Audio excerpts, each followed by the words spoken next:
Ahora vamos a platicar de un tema que se resume en una palabra, que se ha usado muchísimo durante los últimos años. La pregunta básica es esta: ¿cuál es la situación de Guatemala? ¿Cómo está en el ranking, en el informe de Transparencia Internacional, relacionado claramente con corrupción? Nos acompaña ya por la vía telefónica Luciana Turquiaro, directora para las Américas de Transparencia Internacional, y Manfredo Marroquín, que es el fundador de Acción Ciudadana. A ambos, gracias por estar acá. Doctora Turquiaro, quisiera empezar con usted y preguntarle básicamente cómo se mide, en qué posición queda cada país cuando se habla de percepción de corrupción. Adelante, buenos días. Muy buenos días a todos y todas en Guatemala.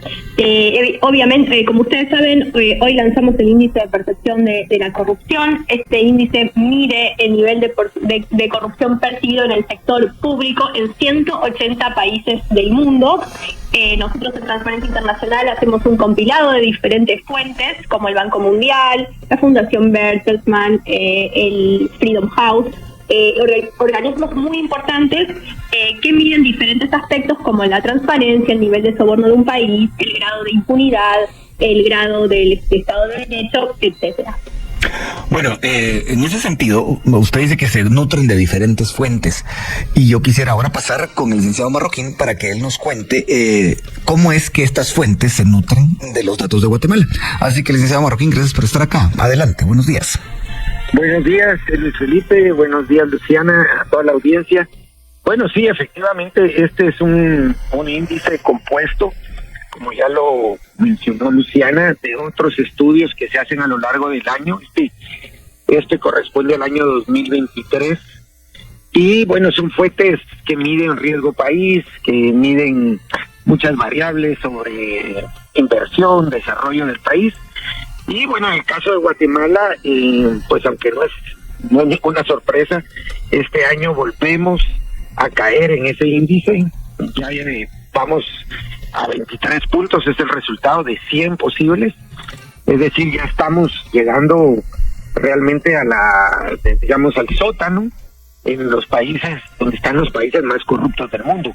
Solo durante el gobierno de Yamatei, este índice cayó 3 puntos. Es decir, es el gobierno que más ha contribuido a la caída de este índice de percepción de corrupción, y nos deja en el país, francamente, pues con esta imagen de un país básicamente gobernado por la corrupción. Recordemos que durante el gobierno de Yamatei y los anteriores también, por lo menos el anterior y el anterior, la política prácticamente de los gobiernos era darle vía libre a la corrupción, y acompañado de eso, muy importante, cooptar la justicia para garantizar la impunidad de los corruptos en el gobierno. Entonces, esa ha sido la fórmula perfecta para que el país pues caiga a estos niveles. Estamos muy por debajo incluso de la región que tiene el promedio más bajo del mundo, que es la región de países africanos del Sahara. Ahí el promedio es de 33 puntos, nosotros tenemos 23, y es abajo de la región peor calificada del mundo. Así estamos, Luis Felipe. Ahora, licenciado Marroquín, antes de regresar con la doctora Turquiaro, usted dice que este ha sido, o sea, el gobierno que recién salió, el que más ha contribuido en bajarnos en el ranking, o sea, más que los dos anteriores.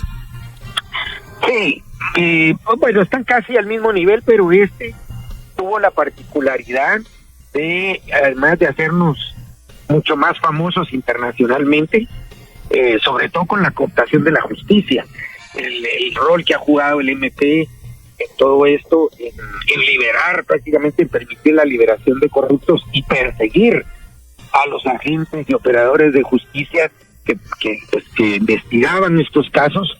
Eso nos hizo famosos internacionalmente. Y lo último es que intentaron ya el Ministerio Público pues tumbar las elecciones, cosa que no habíamos experimentado, y eso evidentemente contribuye a que el país sea percibido como un país capturado por agentes corruptos que ponen las instituciones a su servicio. En ese sentido, doctora Turquiaro, lo acaba de mencionar el licenciado Marroquín, pero he visto múltiples titulares en la prensa internacional relacionados con este tema. Un ministerio público que buscó irrespetar la voluntad popular. ¿Esto cuánto contribuye en que bajemos en este ranking de Transparencia Internacional? Poco coincido con lo que decía Manfredo, ¿no? Creo que Guatemala se ha transformado en una especie de laboratorio internacional de corrupción, y justamente esta captura del MP, esta captura de las instituciones de justicia, es lo que ha permitido que la ley no se implemente de forma efectiva. Ha permitido el blindaje y la impunidad de grupos criminales y de los corruptos. Ha permitido que no haya sanción en el país, es decir, que daría la sensación de que en Guatemala los corruptos están protegidos, y mientras la población está sufriendo y padeciendo los efectos de la corrupción día a día. Y esto, cuando hablamos de riesgo país y corrupción, ¿cómo lo podemos relacionar? Hay que tener en cuenta que... Adelante. Perdón. Hay que tener en cuenta que este índice es el más utilizado y citado por las empresas que miden el riesgo país, por las empresas mismas que buscan invertir en los países. Es muy consultado, y obviamente tener una calificación tan baja como la que tiene Guatemala, de 23 puntos sobre 100, es un factor que estas entidades van a tener en cuenta. Entonces, claramente, estos niveles de corrupción están afectando la capacidad de desarrollo y de recibir inversión del país. Antes de ir a la pausa, la doctora ha dicho que Guatemala es visto internacionalmente como un laboratorio de la corrupción. Abro el diccionario, dice laboratorio: lugar dotado de los medios necesarios para hacer investigaciones, experimentos y trabajos de carácter científico o técnico. Pero también dice realidad en la cual se experimenta o se elabora algo. Licenciado Marroquín, ¿cómo entender eso de laboratorio para la corrupción?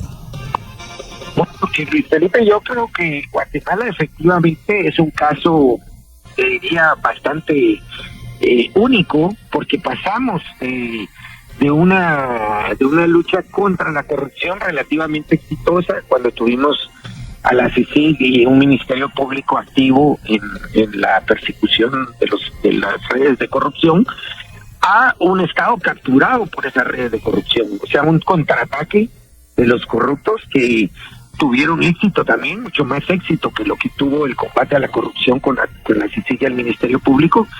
Y esa fue la agenda de ellos, fue pues prácticamente desmantelar todas las capacidades del Estado para combatir la corrupción, utilizar las instituciones para agenciarse de impunidad.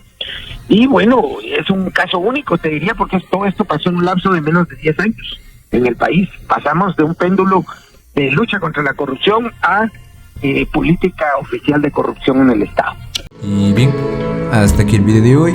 Recuerden que ustedes tienen la última opinión, la cual pueden dejar en la cajita de comentarios. Dicho esto, nos vemos en el siguiente video. Adiós.